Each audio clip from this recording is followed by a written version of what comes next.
having coup d'etats like breakfast or some cereal. So they wake up in the morning, this is the cereal I want, and then they just get on with it. Okay. But the soldiers are telling celebrating crowds to go home. They say, go home, and let us deal with what is happening. Well, it is all coming away from Starr Radio UK. In the UK, a woman raped by same man seeks change to court cases. The woman says they were, women, my apologies, women raped by same man seek change to court cases. The women say they were battered and bruised by the legal process that led to a serial rapist being jailed. Then disengaging with China, not credible, says cleverly. The Foreign Secretary defends China's visit, but one MP likens it to appeasement, doing everything possible to be likened by the Chinese so that we will not have any problems with them. Right or wrong? Now, thousands of scammers impersonate finance, and that's what the watchdog is saying. The Financial Conduct Authority says report of scammers impersonating it has doubled.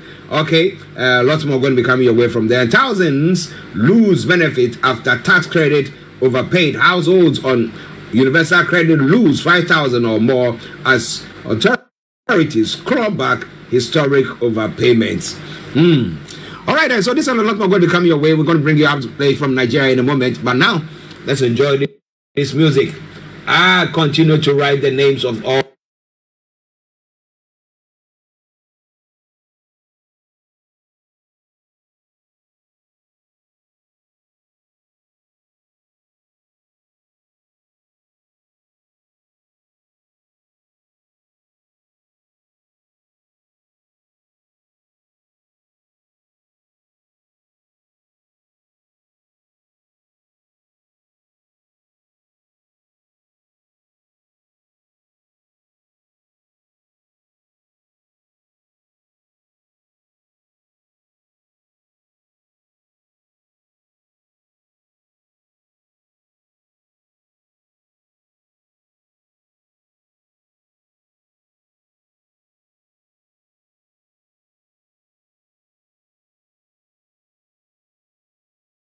Every one of us must rise up. The armed forces are not neutral. They collude. They collude. They collude with the armed bandits. They kill people, kill Nigerians. They facilitate their movements. They cover them. If you are depending on the armed forces to stop the killings, you will all die one by one. Every one of us must rise up. The armed forces are not neutral. They collude. They collude. They collude with the armed bandits. They kill people, kill Nigerians. They facilitate their movements. They cover them. If you are depending on the armed forces to stop the killings, you will all die one by one. Every one of us must rise up. The armed forces are not neutral. Impediment to Yoruba development is the impediment to Odua development. Without Nigeria, we won't be where we are. 1962, we were far ahead of South Korea and North Korea. We were far ahead of China even. We had television before France. We had radio before South Africa. Now look at where we are today. I think it's a shame that even any Yoruba man can be talking about restructuring at this point in time. What are we restructuring? This country that is already shot to pieces? I don't think that's what we want. But they are always talking about giving Nigeria a chance. The patience of Yoruba with Nigeria has come to an end. If you don't allow we Biafrans to go, that zoological republic called Nigeria will be a worse place than Somalia. And today it is happening. And if you have not applied for your Somalian visa, please try and do so. Should I say Somali visa? Try and do so as quickly as possible, because the zoo is on the path of destruction, and there is nothing man can do to reverse it. Mark today's date and what I'm telling you. Nigeria will be destroyed beyond human comprehension.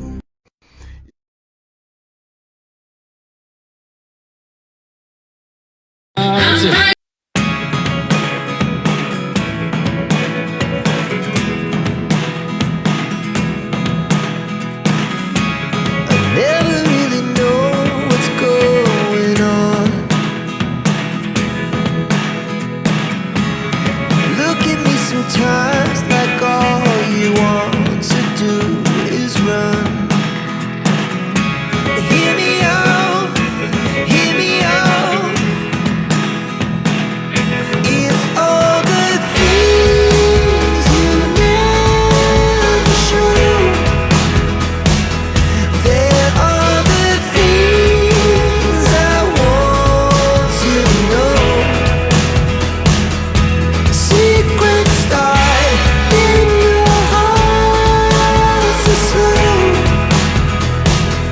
But if you don't wanna tell me now, I guess I'll never know. Losing almost all my energy. It's getting hard to talk to you, and I'm the only one who speaks. It's all the things you never show. There are the things I want to know. Secret start in your heart so slow. But if you don't wanna tell me now, I guess I'll never know. Here we go, turning all the wrongs into rights. Here we go, you can take me there tonight. Whoa, this life is all we know. Whoa, I can't stay if you can't let it go. I never really know what's going on. And even when you're next to me, I feel like you were gone. It's all the things you never show. There are the things I want to know. Secret start in your heart so slow. But if you don't wanna tell me now, I guess I'll never know. But if you don't wanna tell me now, I guess I'll never know.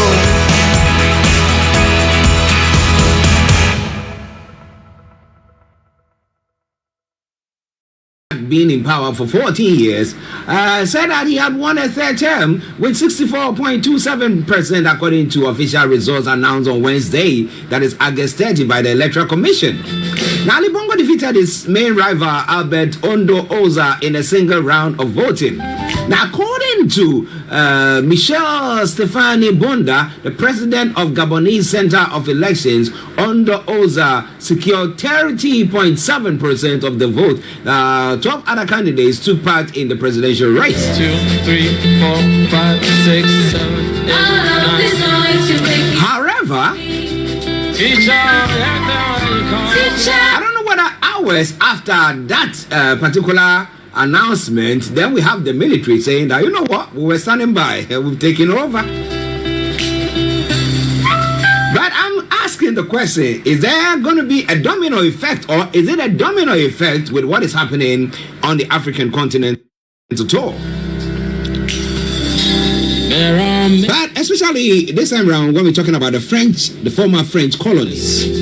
Well, I wouldn't have enough time to discuss all this this morning because we are already Wednesday morning, the 4 position press for time. But I want you to add your voice. You can post your comments on our Facebook page or whichever or wherever you are listening to us from. But now it is my singular honor to invite and welcome my brother and colleague and co-presenter, Mr. Olayomi Koiki, the White Lion, this morning to the show. And let me say, Yomi, good morning.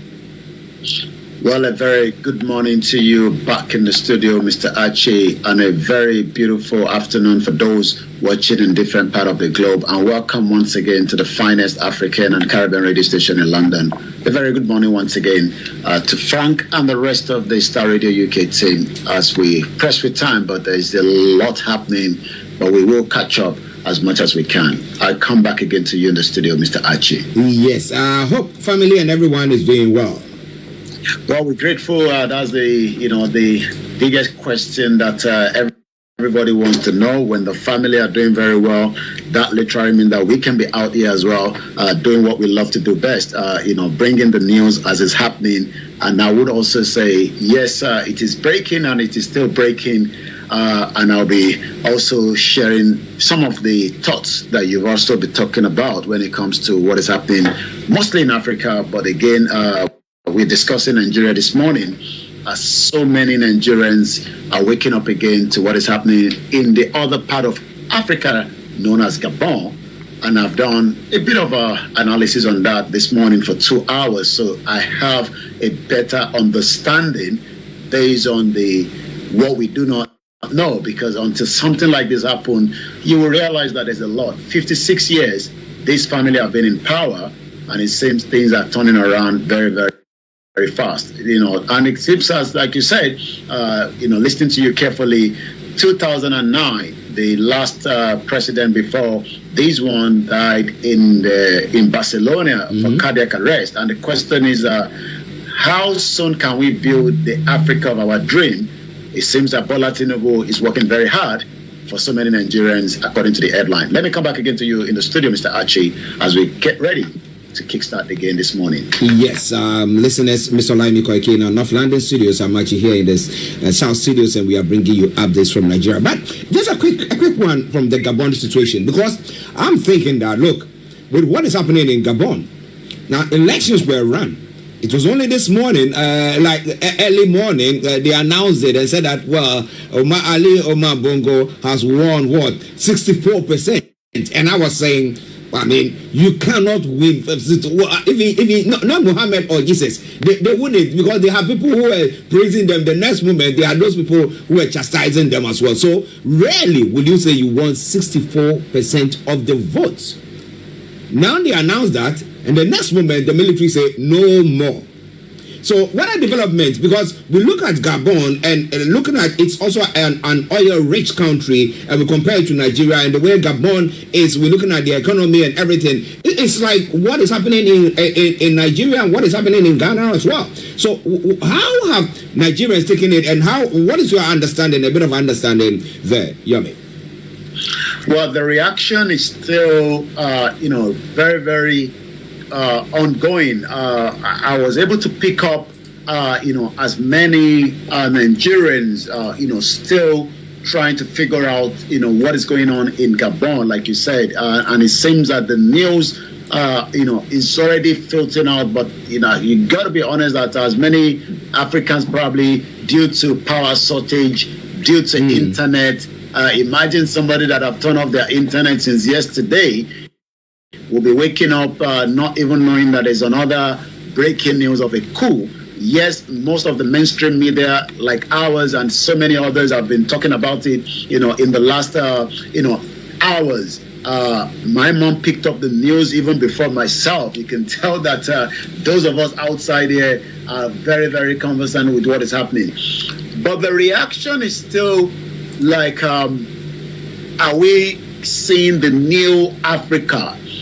Is the coup the right direction. This is not the first coup in that part of the globe. I can tell you, like I said, looking back to the 2 hours I've spent, reviewing everything that we need to know, sharing that knowledge with many of our listeners on the other sister platform.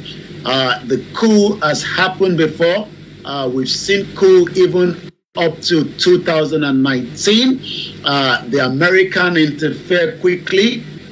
We've seen a coup where even the French paratroops were there to restore order. So this is not the first time, but it seems that a particular party, PDG, not the PDP in Nigeria, have been in power since 1961. They also had their independence around August 1960, just 2 months before Nigeria. The reaction is many Nigerians are still asking, maybe it is the best, maybe not. But when you do not allow an election to be conducted, as we saw election in Nigeria, but the military didn't take over, even though there were rumors that the military were planning to take over around February. But that didn't happen, but there is a lot of pressure currently. And it seems like Simon Ekpa say, the wave of neo-colonialism is what is playing out right now. And as many Nigerians, like you said, will be finding out if the next country will be Togo or Cameroon, or should we just say Gabon will be the next. I don't know what the reaction is going to be. The presidency haven't made any statement yet. I've gone back to look at the Twitter handle of the UK Prime Minister, UK High Commissioner in Gabon. They have not said much. Prime Minister haven't said much. It looks like everybody is just watching and saying what could be the next. JC Okechukwu, this is what he posted just an hour ago. A Nigerian, a very activist as well. And he was one time an actor.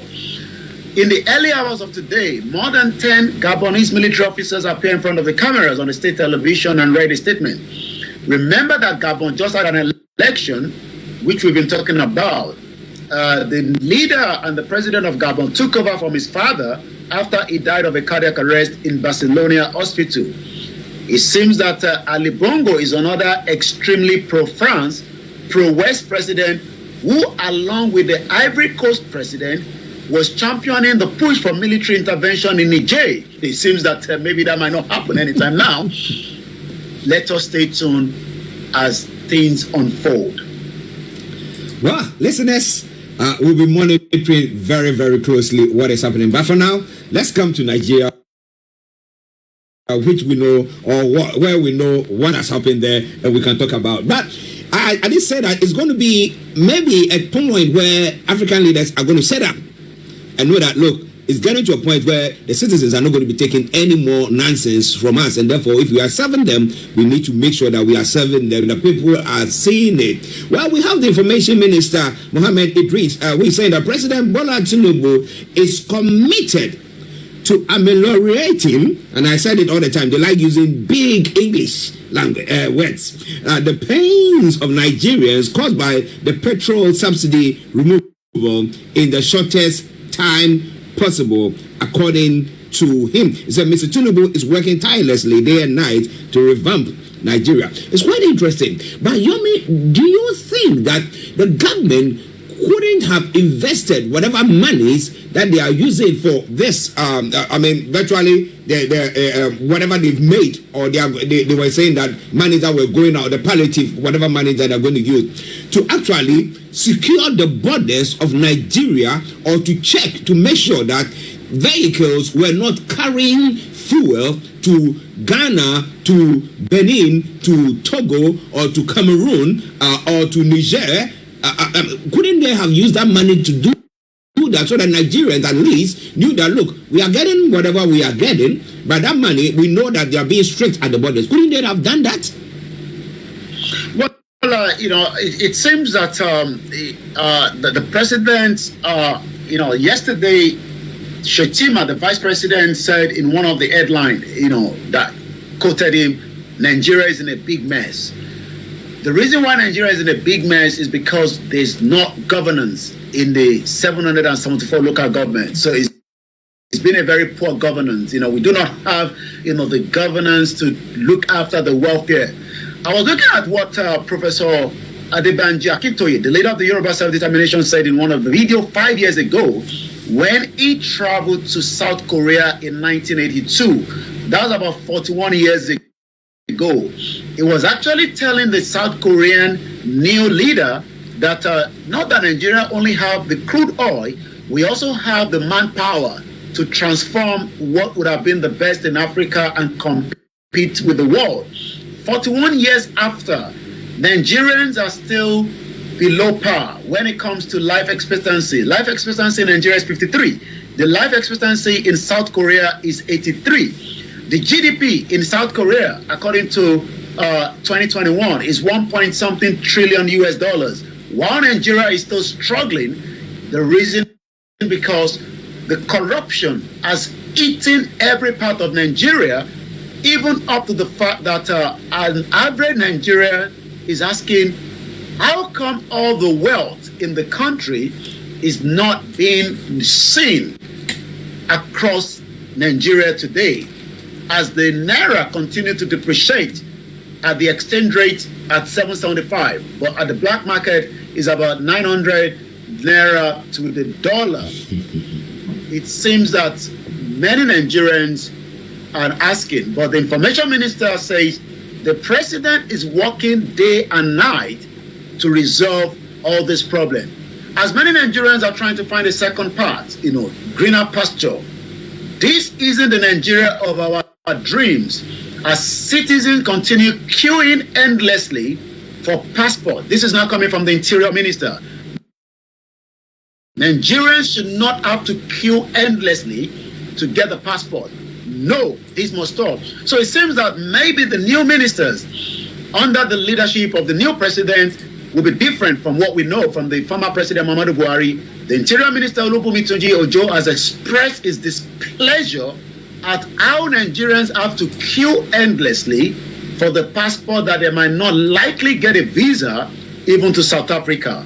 If you have a US or UK visa, you could be able to travel to Turkey, but that has been revoked.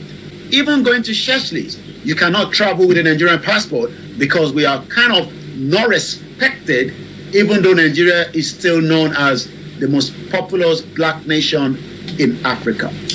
Well, listeners, it's interesting because I was analyzing something whilst Yomi was discussing what is happening in Nigeria, the difficulties and everything that they are going through, and comparing it to South Korea.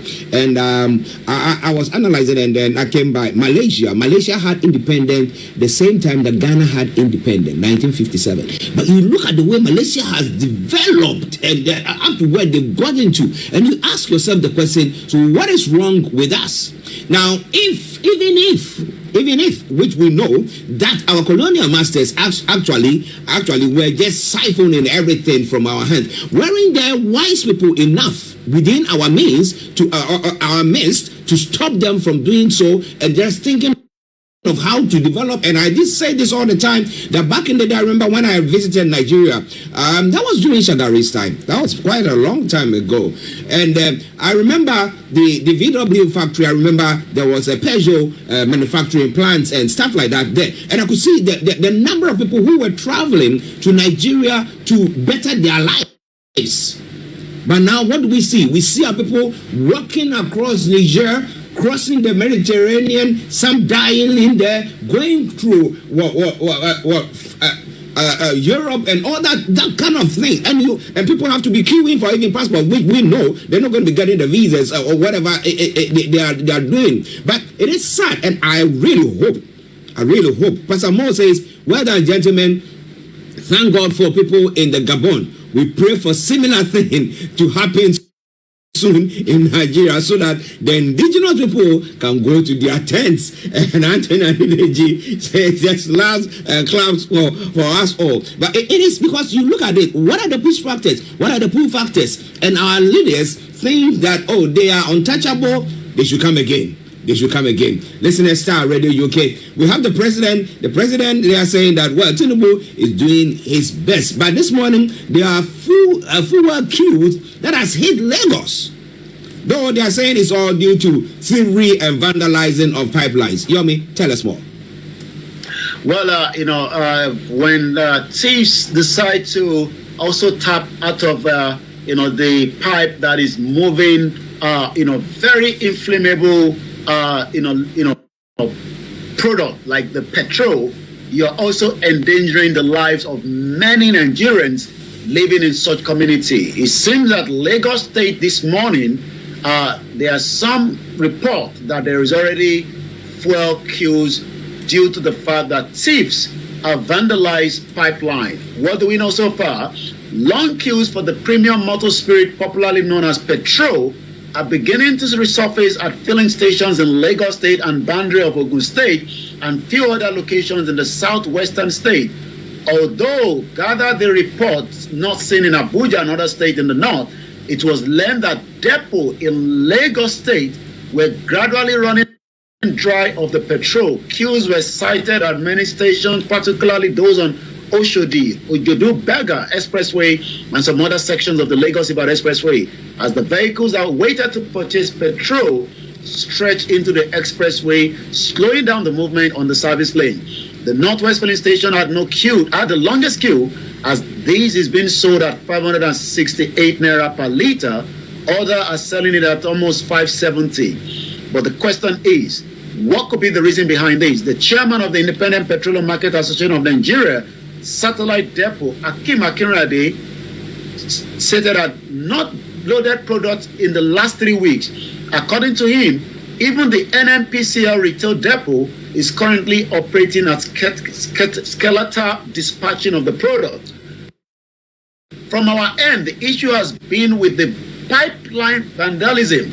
The question is, what can the security operative do? When it comes to where the pipes are moving from point A to point B, we've seen private security firm being employed, giving billions of dollars billions of naira, by the Nigerian government. We're talking about Tompolo, we're talking about Asari Dokubo, we're talking about few others.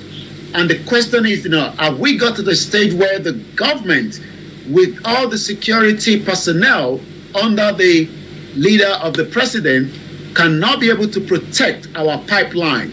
It seems maybe Nigerians will have to a little bit be patient with this government to be able to get things right from the mess that the previous government have put in place for 8 years.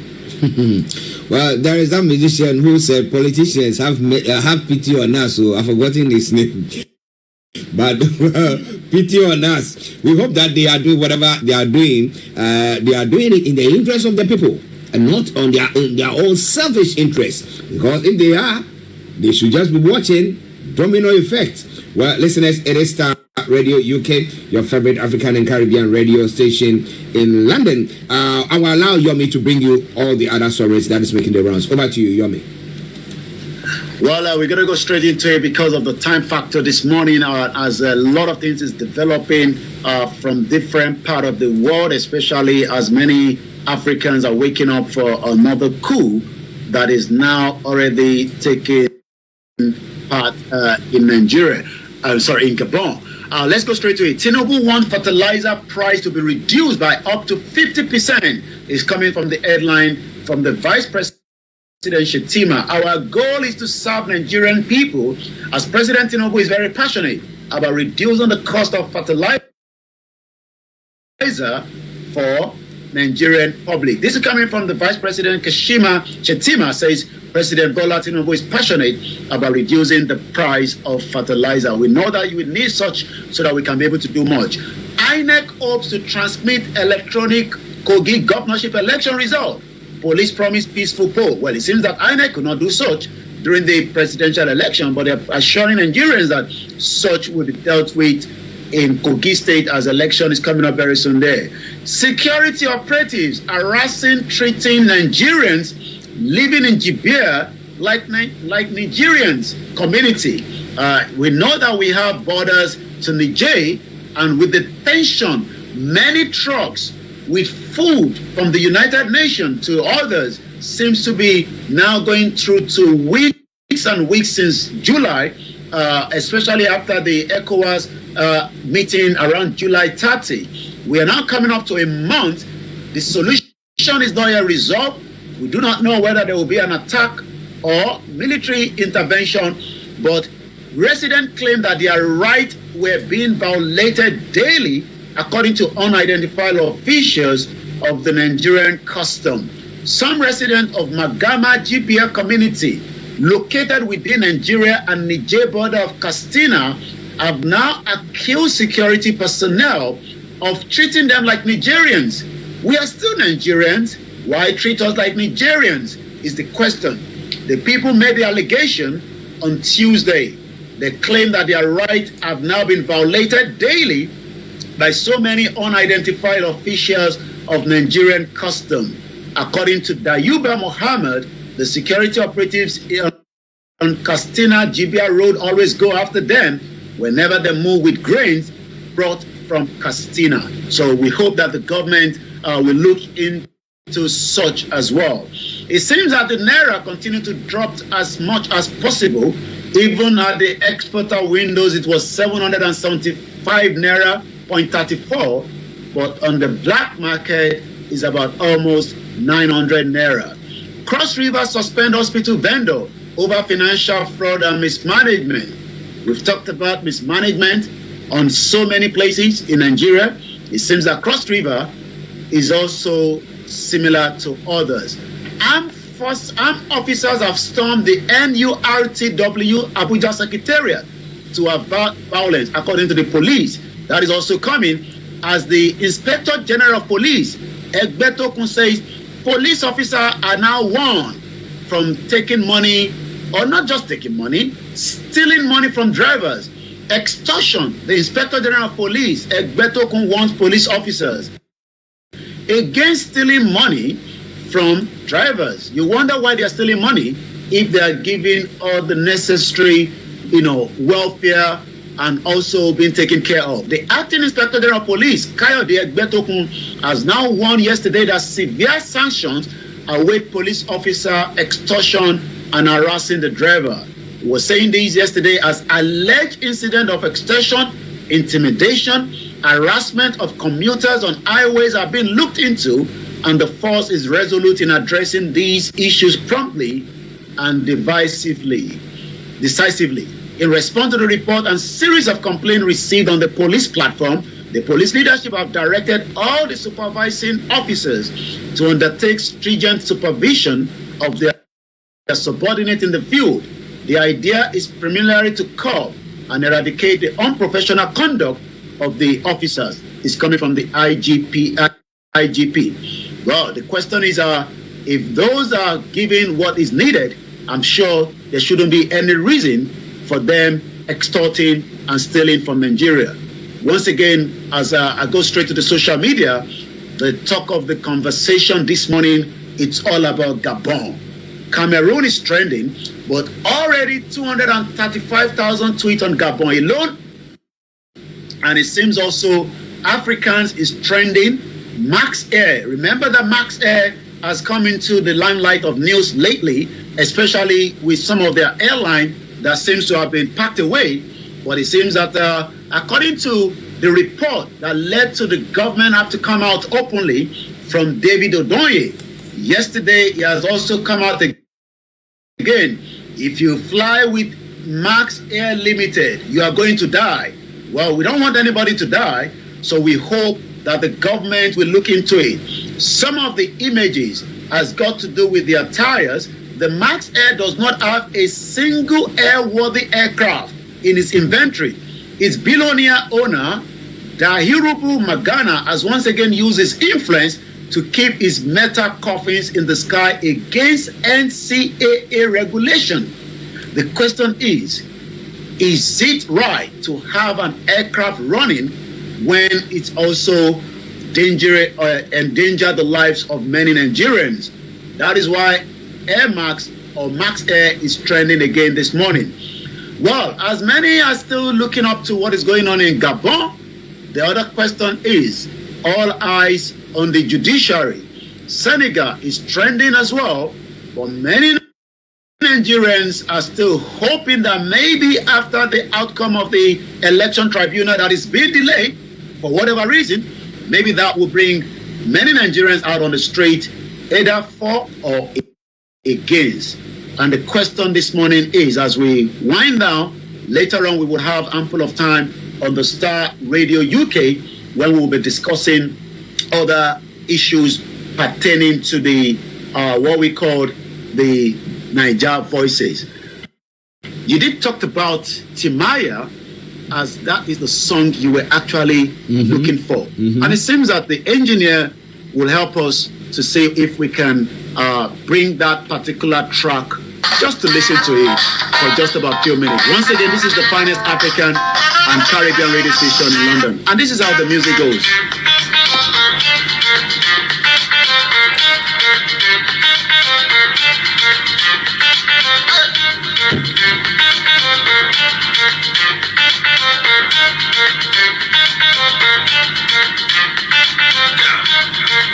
It's not the Imano, it's not for Mano. I know Nigerians, so should be on the Aviation. Everything that we talk, this was not what they promised us. So they tell us that they will bring the change. But no. As the thing they go, situation enough they bad. As they break, things is just the hard. No food to chop, every day girl and they rise. See the people that they cry. But no. And this was 6 years ago that this track came up. Starr Radio UK, the finest African and Caribbean radio station in London. I think Timmy, I should call him a prophet because he foresaw everything that was going to happen, and lo and behold. Well, listeners, let me say good morning to Semeyu Adeyemi. He says good morning to everyone in there, and then to my baby sister Delta Hammond, all the way in Ghana, listening to us as well, watching us as well. We salute you. I hope you're all doing very, very, very well. But Yomi, all eyes on Gabon now, and we'll be monitoring very, very closely. But this night or this evening, as well as 18 hours, Yomi is going to be bringing you the Niger Voices, and I want you to make a date with him because he's going to bring you some updates from the Gabonese area and what is going on as well. Gabon has only got 2.3 million people as a population, and on the African continent, I think it's one of the richest. It's got the what percentage of GDP? Gabon is one of the richest countries in Africa in terms of per capita GDP, due largely to its oil revenue and relatively small population. So you look at all that, and you look at it compared to Nigeria, look at it compared to Ghana, and look at it compared to other places, and you ask yourself, what are the domino effects? Is it because we don't speak French? Because we are English-speaking countries, maybe our understanding is different from that. But you want to know more? Make sure that you are with Mr. Olayomi Koiki this evening, exactly at 18 hours BST. Yomi, before you go. Well, like you said, 1800 hours, that's 6 p.m. local time. For those of you in Nigeria, join us on the Niger Voices when we're going to be bringing you everything we need to know from Gabon to Niger, to the Nigeria economy, and likewise, as so many indigenous people that are campaigning for the right to self-determination, which is an inalienable right. All these will be discussed during the program called Niger Voices later on tonight. I'll leave you in the hands of Archie to take you to the rest of the program. And on that note, have a very good morning to all our viewers and the sister broadcast for those that are watching and listening as well. Yes. Okay. Thank you very much. Yomi, I'll be calling you just after the program. I'll be calling you. We need to have a chat, a quick one. Okay. To all of you on the other platforms listening to us, we salute each and every one of you. Adebanjo Sunday said, good morning, everyone in the house. Yoruba Nation, no going back. Igbohosha and Nnamdi Kanu is my mentor. 100%. Well. He's talking about people who are helping those who are fighting or standing up for those who have been marginalized. Well, listeners, because of time, so I'm just going to go on prodding it through, and then after that, I'll bring you my music. One that I've been nicely orchestrated, composed and produced by the Zongo man himself, The Problem of Africa. I'll be bringing that your way in the next few moments. But now, let's move on. Let's move on to some of the other stories making the rounds. And on the African continent, the coup, Gabon coup, seems to be one of the stories that most people have woken up to. Especially, as Yomi said, you turn off, they normally turn off their internet usage, and therefore they wake up in the morning and then turn it back on. So now you turn it back on and you come by the story. It was an election that was intended to end well in Gabon. Now, many woke up on Saturday, the 26th of August, to vote in the general election, which the opposition described as lacking authenticity. The presidential results were announced early Wednesday, that's this morning, with President Ali Bongo winning election again. But a few hours later, the situation took a twist, with the military announcing a takeover. Now, the address came moments after the National Election Authority said Bongo had won a third term in Saturday's election with 64.27% of the votes. Is it that people decided not to go and vote, and therefore majority of the people who came to vote were from Bongo's camp? The mutiny soldiers announced the dissolution of the